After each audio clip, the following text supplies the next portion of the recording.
புரிஞ்சுது, அவ்வளவுதான். எல்லாம் ஆல்மோஸ்ட் ஒண்ணுதான். தமிழ் மலையாளம், தமிழ் பேர் எங்க படம் நீங்க இங்க தமிழ்ல தான் பாக்குறீங்க, உங்க படம் நாங்க அங்க மலையாளத்துல தான் பாக்குறோம். அதனால வந்து அது புரியுது. Okay done. ஸோ நான் இப்போ உங்களுக்காக அது என்ன பாட்டு வேணும், என்ன பாட்டு, இங்க நிறைய பசங்க இருக்காங்க ஸோ ப்ரெஸ்லையும். ஸோ அவங்களுக்கு ஏதாவது ஸ்பெஷல் ரிக்வஸ்ட் இருந்தா I would love to Singh it for you. வாடி புலவாடி என்ன பாட்டு இருந்தீங்க கொஞ்சம் ஃபேமஸ்?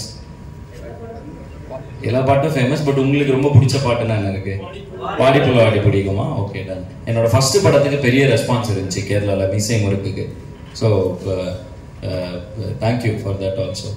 ஓகே, வாடி புலவாடி பாடுறேன்.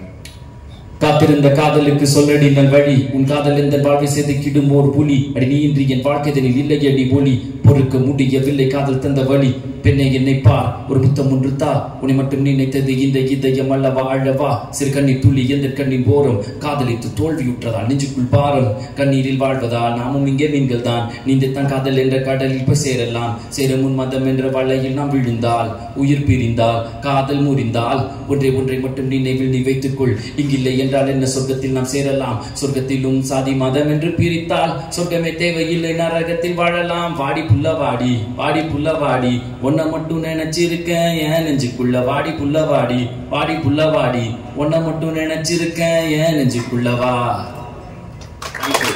Thank you so much. സിനിമകളിലൊക്കെ നിങ്ങൾക്ക് ഇവരെ ഫീൽ ചെയ്യും, പക്ക ആക്ഷൻ ബ്ലഡ് അങ്ങനത്തെ സീൻസ് ഫീൽ ചെയ്യും. അപ്പോൾ ഇതുവരെ ചെയ്ത പ്രോജക്ട്സ് ഇപ്പോൾ ഫൈനാൻസിയലും അത്രയും ഉണ്ടാവും, പ്രൊഡ്യൂസ് ചെയ്യുമ്പോൾ അത്രയും ഇതുണ്ടാവും. പേടിയുണ്ടോ ഇവരെ ചെയ്ത പ്രോജക്ട്സ് നിന്ന് ഒരുപാട് ഇത്രയും ഫൈനാൻസ് ചെയ്ത് ചെയ്യുമ്പോൾ? டஃப்பாக தான் இருக்கு, ஐ அண்டர்ஸ்டாண்ட். எப்படி ஃபீல் ஆகுது அப்படின்னு கேட்குறாரு. பயங்கர பக்கம் தான் இருக்கும். ஏன்னா வந்து எல்லாம் வந்து வாட் எவர் எங்களுக்கு வந்து நோ பேக்கப் நோ சப்போர்ட். நாங்கள் என்ன ஏர்ன் பண்ணணும் சினிமாவில் அதை வச்சு சினிமா எடுக்கிறோம். ஸோ அதனால வந்து அந்த இது வந்து ஒரு ஒரு ஒரு சின்ன ஒரு ஃபீல் இருக்கும் தான். பட் பெருசாக வந்து அதை தாண்டி வந்து we are excited to work in such a dream and my team, whole team எல்லாரும் வந்து இதுதான் கோல், இது எப்படி எடுக்க போகிறோங்கிறதா எங்கள் இதாக இருந்துச்சு. அண்ட் ஸ்டார்டிங்லேயே வந்து இது பேப்பராக பார்க்கும்போது, ஒரு ஸ்கிரிப்டாக பார்க்கும்போது இது கிட்டத்தட்ட இம்பாசிபிள். ஏன்னா இவங்களே வந்து என்கிட்ட கேட்டிருக்காங்க அந்த மாதிரி எப்படிப்பா இதை எடுப்ப அப்படின்னு, பார்க்க இவ்வளோ வேர்ல்டு வாருங்கிற ஜெட்ஸு ஹெலிகாப்டர்ஸ் எல்லாம் எப்படி எடுப்ப அப்படின்னு கேட்டிருக்காங்க. ஸோ படத்தை வந்து ஒரு 20% ஆஃப் த மூவியை ஃபர்ஸ்டே ஷூட் பண்ணி அந்த இதை வந்து ஆர்டிஸ்ட் கிட்ட காமிச்சு, இப்போ அடிஷ்னலாம் பிரச்சனை இல்லை, என்ன கேட்டால் வந்து ஓகேப்பா பண்ணிடலாம் பாரு. பட் எல்லா ஆர்டிஸ்ட்டுக்கிட்டையும் அதை போட்டு காமிச்சு அவங்கள பிலீவ் பண்ண வச்சு எடுத்துட்டு வந்து once everybody was on the same page, எல்லாருமே வந்து okay come on let's do it. அதாவது இப்போ நாங்கள் மட்டும் இல்லை, இருக்கிற ஒவ்வொரு ஆர்டிஸ்ட் ஹரிஷன் ஆகட்டும் அனகாகட்டும் இன்க்ளூடிங் பெரிய senior most artist like Nassar sir வரைக்கும் we share the same energy. We know this is impossible with in the resource, but let us do this, வா பண்ணலாம் அப்படின்னு எல்லா ஆர்டிஸ்டும் உள்ள இறங்கினாங்க. ஸோ அதனால தான் we were able to do this. So இந்த பயம் வந்து அவங்க கொடுத்த சப்போர்ட்னால இந்த பயம் போயிடுச்சு. இந்த பயம் இது எல்லா டவுட் எல்லாமே போய் இதை பண்ணிடலான்னு இது கிட்டத்தட்ட 1.5 years முன்னாடி ஒரு ட்ரீமா ஒரு சின்ன இடத்துல ஸ்டார்ட் பண்ணோம். இதை இன்னைக்கு இது ஃபினிஷ் ஆகி நிற்கிறப்ப ஓகே we've done it அப்படிங்கிற ஒரு ஃபீல் வருது. സാർ ചെയ്തിട്ടുള്ള എല്ലാ പടങ്ങളും എടുത്തു നോക്കിയാൽ ഒരു കൊമേഴ്ഷ്യൽ എലമെന്റ് എന്നതിലുപരി there is always a social message. എല്ലാ നമ്പേത്തറിയാലും ശരി എല്ലാ സിനിമകളിലായാലും ശരി ഒരു സോഷ്യൽ മെസ്സേജ് കൂടെ എൻഡ് ചെയ്യുന്നത്. എന്തുകൊണ്ടാണ് അതിന് കൂടുതൽ ഇമ്പോർട്ടൻസ് കൊടുക്കുന്നത്? വേണം ഒരു കൊമേഴ്ഷ്യൽ എലമെന്റ് കുറച്ച് മാസം കയറ്റി അല്ലെങ്കിൽ വേണം കുറച്ചുകൂടെ ബൂസ്റ്റ് ചെയ്ത് വേണം ചെയ്യാൻ പറ്റും. എപ്പോഴും ഒരു സോഷ്യൽ മെസ്സേജ് ഇതിലാണെങ്കിലും അത് ആ ട്രെയിലർ അത് കാണാൻ പറ്റുന്നുണ്ട്. എന്തുകൊണ്ടാണ് അങ്ങനെ ஒரு நிற்கிறது? இல்லை அப்படி இல்லை. என்னன்னா நான் வந்து ஒரு ஆர்டிஸ்டாக அதை ரொம்ப பிலீவ் பண்ணுறேன். ஆர்ட் மூலமா நம்ம என்ன சொசைட்டிக்குள்ள ஆர்ட் வந்து சொசைட்டியை பெரிய லெவலில் இன்ஃப்ளூயன்ஸ் பண்ணுவோம். ஸோ அந்த ஆர்ட்டை வந்து நல்ல ஆர்ட்டை கொடுக்கும் பொழுது நல்ல மெசேஜஸை வந்து கொடுக்கும் பொழுது அந்த சொசைட்டியே வந்து ப்ரொக்ரெசிவாக திங்க் பண்ண ஆரம்பிக்கும்.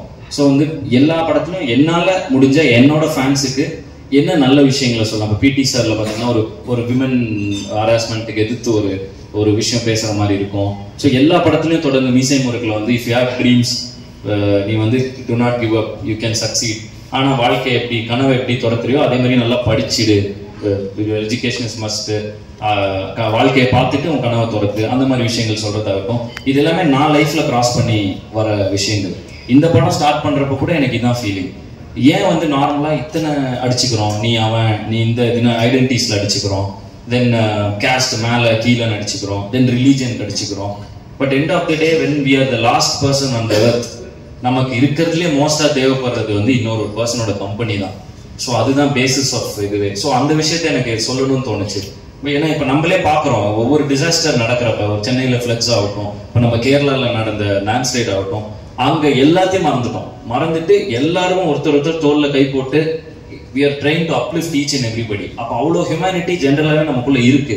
ஆனால் நார்மலாக இருக்கப்ப நமக்கு அது ஏனோ we are taking it for granted. ஏன் அப்படிங்கிற ஒரு விஷயம் இந்த தாட்டை ப்ரொவோக் பண்ணணும்னு இது டைரக்டா மெசேஜா சொல்றப்ப இந்த மாதிரி பிரஸ் மீட்ல சொல்லலாம். ஆனா படத்துல இப்படி உட்காந்து சொன்னா கரெக்டா இருக்காது. ஸோ ஒரு வேர்ல்டு வாரை கிரியேட் பண்ணி அந்த வார்க்குள்ள எப்படி வந்து இந்த கேரக்டர்ஸ் அதுக்கு ரியாக்ட் பண்ணுது. கேரக்டர்ஸா ஒரு சிஎம் இருக்காரு, ஒரு பெரிய ஒரு ஆக்டர் ஒருத்தர் இருக்காரு. ஸோ இவங்கெல்லாம் எப்படி வந்து வேர்ல்டு வார் அப்ப ரியாக்ட் ஆவாங்கன்னு ஒன்று இருக்கு இல்லையா. ஸோ அந்த ஒரு ப்ராசஸ் உள்ள இருக்கும். ஸோ அதில் நிறைய சிரிப்பு வரும், நிறைய யோசிக்க வரும். எனக்கு என்னன்னா சொசைட்டில என்ன விஷயம் சொன்னாலும் அது அந்த சொசைட்டியை மாற்றும். அது சொசைட்டி மாற்றும்னா அந்த சொசைட்டில தான் நம்மளும் வாழ போறோம். So why not put good thoughts into it. அதுவும் ஒரு ஆர்டிஸ்டா மக்கள் கொடுத்த லவ்னால தான் நான் இன்னைக்கு வந்து இந்த மாதிரி படம்லாம் பண்றதே வந்து இந்த லவ்னால தான். ஸோ என்ன லவ் பண்றவங்களுக்கு நான் உண்மையிலேயே அவங்கள லவ் பண்றேன்னா நல்ல விஷயங்களை சொல்லணும்னு நினைக்கிறேன். ஸோ அதுக்கு மூவிஸ் வந்து ஒரு டூலா யூஸ் பண்றேன். ஸோ அதுதான் என்னோட thought process behind this whole thing. Thank you so much. അപ്പം AR-ന്റെ കഥാപാത്രം കുറച്ച് നേരം ഈ റോൾ എപ്പോഴും ആ വില്ലനിസം അത് എത്രത്തോളം പ്രേക്ഷകരിലേക്ക് എത്തിക്കാമോ അത് മാക്സിമം ശ്രമിച്ചിട്ടുണ്ട്. അത് ഒരുപാട് മീറ്റർ ഓവർ ആക്കാതെ കറക്റ്റ് ചെയ്തിട്ടുണ്ട്. ഇതിലാണെങ്കിൽ ശരിയായി ആ ട്രെയിലർ കാണുമ്പോൾ നമുക്ക് ഫീൽ ചെയ്യുന്നുണ്ട് എത്രത്തോളം ഡെഡിക്കേറ്റഡ് ആണ്, എത്രത്തോളം ശ്രദ്ധിക്കാറുണ്ട് ഒരു കഥാപാത്രം ചൂസ് ചെയ്യുമ്പോൾ. എനിക്കും സിനിമയ്ക്ക് ഒരു കണക്ഷൻ ഉള്ളു. ഞാൻ സിനിമയിൽ വരുന്ന സമയത്ത് 2010 ഞാൻ സിനിമയിൽ വരുന്ന സമയത്ത് എനിക്കും സിനിമയ്ക്ക് ഒരു കണക്ഷനും ഇല്ല. ഞാൻ അധികം സിനിമ കാണുന്ന ആളല്ല. പക്ഷേ ആദ്യത്തെ സിനിമ കഴിഞ്ഞ ഒരു 3 കൊല്ലം പോസ്റ്റായിരുന്നു, വീട്ടിലായിരുന്നു, ഒരു വർക്കും ചെയ്തില്ല. പക്ഷെ ആ ഒരു 3 കൊല്ലത്തിലൊരു എന്തോ ഒരു സിനിമയോടുള്ള ഒരു പാഷനായിട്ട് മാറി. പിന്നെ എനിക്ക് തോന്നുന്നത് അത് ഓരോ ആക്ടറിന്റെയും ജേർണിയാണെന്ന് തോന്നുന്നു. എനിക്ക് എവിടെയോ ഒരു 2017-18 ഒക്കെ ആയപ്പോൾ ഞാൻ എല്ലാം ഒരേപോലത്തെ ക്യാരക്ടേഴ്സ് ചെയ്യുന്ന പോലെ എനിക്ക് തോന്നി. പക്ഷെ 2018 ഞാനത് നിർത്തി. ഞാൻ ആ കോപ്പ് റോളും അല്ലെങ്കിൽ വില്ലൻ, ടിപ്പിക്കൽ വില്ലൻ എന്ന് പറയുന്ന സാധനം ഞാൻ നിർത്തി. പിന്നെ സുഴൽ എന്ന് പറയുന്ന സീരീസ് വന്നു. ഇപ്പം മനോരഥങ്ങൾ നിങ്ങൾ കണ്ടിട്ടുണ്ടാവും. സോ ഒരു ആക്ടർ അല്ലെങ്കിൽ ഒരു പെർഫോമറിന് എപ്പോഴും എക്സ്പ്ലോർ ചെയ്യാതെ ഒരു ക്യാരക്ടർ അല്ലെങ്കിൽ ഒരു ഏരിയ എക്സ്പ്ലോർ ചെയ്യണം എന്നുണ്ടാവും. അതുപോലെ തന്നെയാണ് എനിക്ക്. സോ ഇതിപ്പം ARM അതിലൊരു ക്യാരക്ടറാണെങ്കിൽ ഇതിൽ കംപ്ലീറ്റ്ലി ഡിഫറെന്റ്. സോ ഇതുപോലെ ക്യാരക്ടേഴ്സ് നോക്കിയിട്ടാണ് ഞാൻ ചെയ്യുന്നത്. I am trying to be എന്താ പറയുക കെയർഫുൾ ഞാൻ സെലക്ട് ചെയ്യുന്ന ക്യാരക്ടേഴ്സ്. ഈ 2018 കഴിഞ്ഞിട്ട് എനിക്ക് വരുന്ന ക്യാരക്ടേഴ്സ് കുറച്ച് നല്ലത്, എനിക്ക് ഭയങ്കര സന്തോഷമായിട്ടും എനിക്ക് ഭയങ്കര സാറ്റിസ്ഫൈങ് ആയിട്ടും ഉണ്ട്. അപ്പം താങ്ക് യു.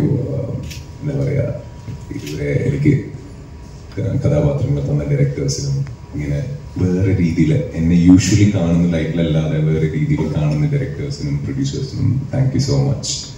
ആൻഡ് ഞാൻ ഇതുവരെ ചെയ്യാത്ത കഥാപാത്രങ്ങൾ ചെയ്യണമെന്നാണ് എൻ്റെ ആഗ്രഹം. സ്ഥിരം പോലീസുകാരൻ നമ്മ എല്ലാവരും വിളിക്കുന്ന എപ്പോഴും തോന്നിയിട്ടുണ്ടോ എങ്ങനെ കാസ്റ്റ് ചെയ്യുന്നുണ്ടോ, അങ്ങനെ എപ്പോഴും തോന്നിയിട്ടുണ്ടോ? പിന്നെ ഉറപ്പല്ലേ, നിങ്ങൾക്ക് തോന്നിയിട്ടില്ലേ ഇയാൾ എന്താ ഇപ്പൊ നോക്കിയാലും പോലീസ് എന്ന് പറഞ്ഞാൽ നിങ്ങൾക്ക് തോന്നിയിട്ടില്ലേ? അതന്നെ എനിക്കും തോന്നിയത്. പക്ഷെ അത് എന്താണെന്നറിയോ, ഞാൻ ആ ഒരു 3 കൊല്ലം എനിക്ക് പണിയൊന്നും ഇല്ലാതെ ഞാൻ വീട്ടിലിരുന്ന സമയത്ത് എല്ലാം ബുദ്ധിമുട്ടുണ്ടായിരുന്നു. പൈസയുടെ ബുദ്ധിമുട്ടുണ്ടായിരുന്നു, വീട്ടിൽ പ്രഷർ ഉണ്ടായിരുന്നു. അപ്പം എനിക്ക് ജോലി ചെയ്യണമെന്ന് മാത്രമേ ഉണ്ടായിരുന്നുള്ളൂ. ആ ഒരു ഡെസ്പറേറ്റ്നെസ്സിൽ ഞാൻ വന്ന സിനിമകളൊക്കെ ലെഫ്റ്റ് റൈറ്റ് സെന്റർ ഒന്നും നോക്കാതെ ഞാൻ ചെയ്തു. തമിഴ്, തെലുഗു, മലയാളം എല്ലാം ഒന്നും നോക്കാതെ ഞാൻ ചെയ്തു. പക്ഷെ ആ ഒരു ജേർണിയിൽ ഏതോ ഒരു പോയിന്റിൽ പെട്ടെന്ന് ഇങ്ങനെ നിങ്ങളിപ്പോ ചോദിച്ചതുപോലെ ഒരാൾ ചോദിച്ചതാ, അന്നാണ് ഞാൻ സ്റ്റോപ്പ് ചെയ്തത്. അപ്പം എന്തായാലും താങ്ക് യു. ബട്ട് അതൊരു ജേർണിയാന്ന് തോന്നുന്നു.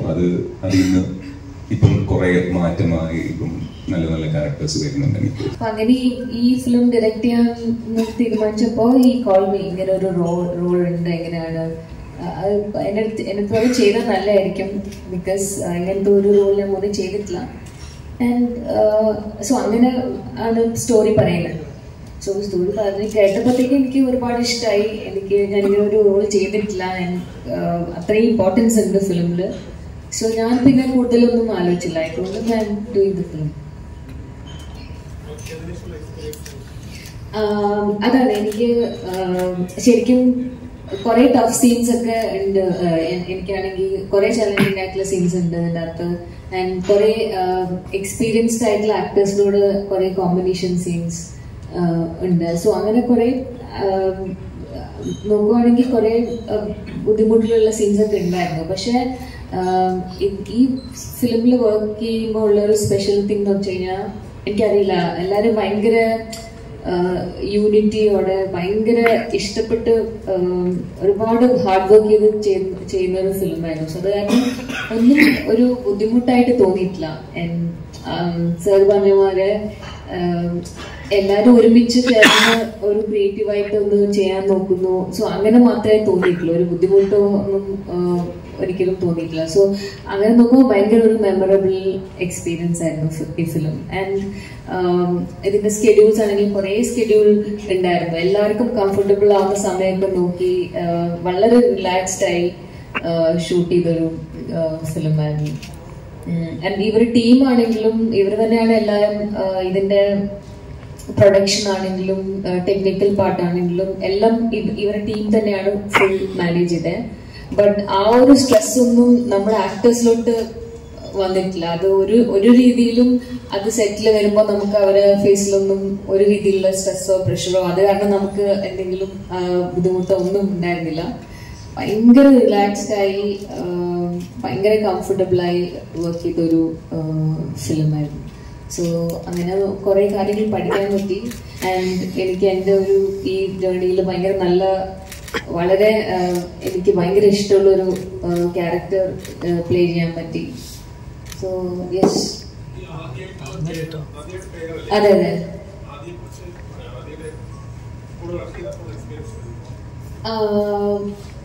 അതാണ് ആക്ച്വലി ഇതിപ്പോ ഗുഡ് ഇത് സെക്കൻഡ് ഫിലിം. സോ ഒരു 5 years മുന്നായിരുന്നു ഫസ്റ്റ് ഫിലിം.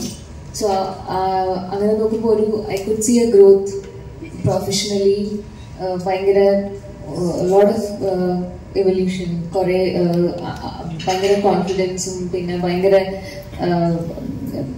ഡയറക്ടർ അല്ലാതെ തന്നെ നമ്മുടെ ടീം മാനേജ് ചെയ്തത് കുറെ ആക്ടേഴ്സ്. ചില ദിവസങ്ങളിലൊക്കെ നമുക്ക് മോർ ദാൻ 500-600 ആക്ടേഴ്സ് ഒക്കെ ഉണ്ടായിരുന്നു സെറ്റിൽ. അത്രയും വലിയ സെറ്റും അത്രയും ആക്ടേഴ്സ് ഒക്കെ ഉള്ള ദിവസങ്ങളുണ്ടായിരുന്നു. But the way he was handling the crowd and the way he was handling all the actors, അത്രയും senior ആയിട്ടുള്ള actors at this young age. So അത് ഭയങ്കര ഇൻസ്പയറിംഗ് ആയി തോന്നി എനിക്ക്. Everything, handling everything. So that was very inspiring. இந்த title சொல்ற மாதிரி கடைசி உலகப்போர் பெரிய லாண்ட்ஸ்கேப்ல பண்ண வேண்டிய படம். இப்படி இந்த தமிழ்நாடு சுத்தி பத்தியே இருக்குமா இந்த ஸ்டோரி? வேர்ல்ட் பாலிடிக்ஸ் இருக்கும். பட் வேர்ல்டு வார் அப்ப தமிழ்நாட்டில் என்ன நடந்துட்டு இருக்குங்கிற மாதிரி இருக்கும். அண்ட் பெரிய படமாக தான் இருக்கும். பெரிய லேண்ட்ஸ்கேப், பெரிய வார் நடக்கிற செட்ஸ் இருக்கும். ஜெட்ஸு, இது பாம்ஸ் ட்ராப் பண்ணுறது, அது நீங்கள் ட்ரெயிலரில் பார்க்குறீங்க இல்லையா, அந்த மாதிரி எல்லாமே டெமாலிஷ் ஆகுறது, அது எல்லாமே இருக்கும் படத்தில். அண்ட் இது வந்து தமிழ்நாட்டில் நடக்கும். ஸோ நீங்கள் ஒவ்வொரு ஊரில் இருந்து பார்க்குறப்ப உங்கள் ஊரில் என்ன நடக்குங்கிற விஷயம் தான். இங்கே இருந்து நீங்கள் படம் பார்க்குறீங்கன்னா இப்போ அங்கே போடுற பாம்பு இங்கே இருக்கிற ஸ்டேடியமில் போட்டால் எப்படி இருக்கும், அந்த மாதிரி நீங்கள் பார்க்குறப்ப உங்கள் ஊரில் இது நடக்கும்போது என்ன ஆகும், இது எல்லாருக்குமே ரிலேட் ஆகும். இது வந்து வார் எப்படி இருக்கும் எக்ஸ்பீரியன்ஸுங்கிற உங்களால் யாருனால வேணாலும் ரிலேட் பண்ணிக்க முடியும். கேரளாவில் பார்த்தாலும் ரிலேட் ஆகும், ஆந்திராவில் பார்த்தாலும் ரிலேட் ஆகும். அது பெருசாக லாங்குவேஜ் தேவைப்படாது. இது ஒரு எக்ஸ்பீரியன்ஸான படம் தான். ஸோ அதனால இது எல்லாருக்கும் ரிலேட் ஆகக்கூடிய படமாக தான் இருக்கும்.